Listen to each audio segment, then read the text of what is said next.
ETF index mutual funds నేర్చుకుని stock మార్కెట్లో రాణించాలనుకుంటున్నారా? వెంటనే ఈ నెంబర్కి కాల్ చేయండి. నమస్తే, welcome back to Suman TV. Texas లో ఉంటున్న ప్రతి భారతీయుని వెళ్ళగొడతాం. ఫ్లోరిడా రిపబ్లికన్ పార్టీ నాయకుడి వివాదం ఏంటి? మెడికల్ డిపోర్టేషన్, అమెరికాలో ఉంటున్నటువంటి ఎన్ఆర్ఐలకు కొత్త చిక్కు. మరి L1 వీసాతో వచ్చి H1B వీసాకి చేంజ్ అవ్వచ్చా? ఏ టెక్నాలజీతో అమెరికన్స్కి టాలెంట్ కొరత ఉందా? ఏ టెక్నాలజీతో అమెరికన్స్ కి టాలెంట్ కొరత ఉందా? H1B వీసా ఫీజు పెంచిన తగ్గని డిమాండ్, USA వర్సెస్ ఇండియన్స్. మరి వీటన్నిటిపైన ఒక క్లారిటీ ఇవ్వడానికి ఈరోజు మనతో పాటు ఉన్నారు special guest, founder and chairman of global Telangana association నుంచి విశ్వేశ్వర రెడ్డి గారు. నమస్తే సార్. నమస్కారం సార్, H1B వీసా ఫీజు ఎప్పుడైతే $1,00,000 అయ్యిందో అప్పటి నుంచి కొంతమందికి అయితే ఇబ్బందులు ఎదురవుతున్నాయి. మరి ఒకసారి L1 తో వచ్చిన వాళ్ళు కూడా H1B కూడా మారొచ్చు అని చెప్పేసి అంటున్నారు. అసలు L1 అంటే ఏంటి? ఆ రూల్స్ ఎలా ఉంటాయి సార్? టిపికల్గా L1 అనేది ఇంట్రా కంపెనీ ట్రాన్స్ఫర్ అంటారు. అంటే ఇండియాలో ఉన్న కంపెనీ, ఎగ్జాంపుల్ మనం TCS తీసుకుందాం, ఎగ్జాంపుల్ ఫర్ రెఫరెన్స్ కోసం.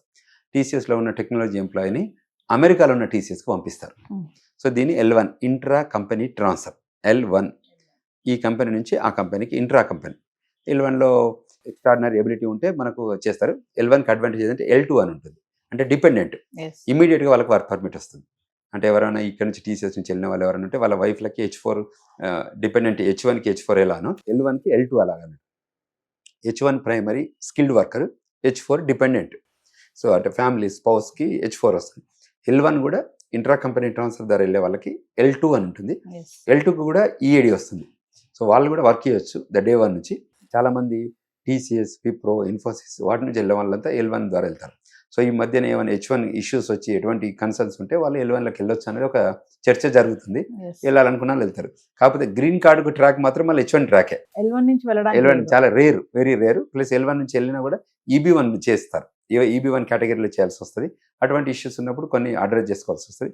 ఓవరాల్గా చేస్తే people are started utilising L1 track. So అంతకంటే ముందు బ్లాంకెట్ L1 ఉండేది.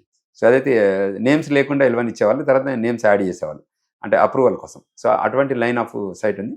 సో ఆల్వేస్ వరప్రదాయిని అంటారు L1.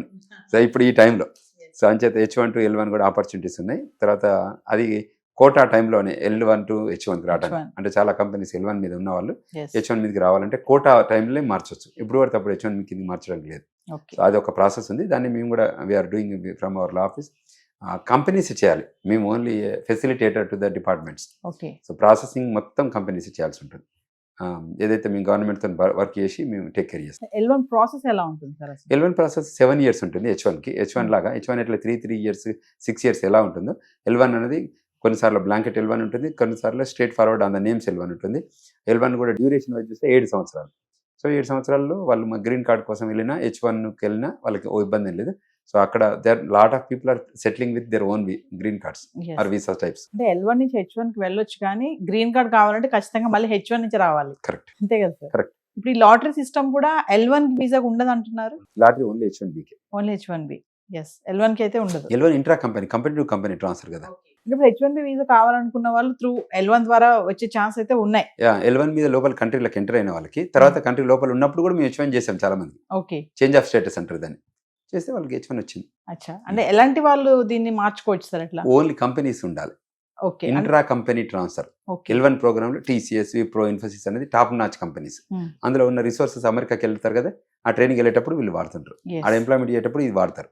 సో ఇంకా లాంగ్ ఎక్స్టెండెడ్ కావాలంటే అప్పుడు మిగతా వీసా చేయాల్సి వస్తుంది. ఇప్పుడు L1, L2, H1B visa, EB5 ఇవన్నీ చాలా ఉన్నాయి కదా సార్ రకాలు వీసాస్ లో.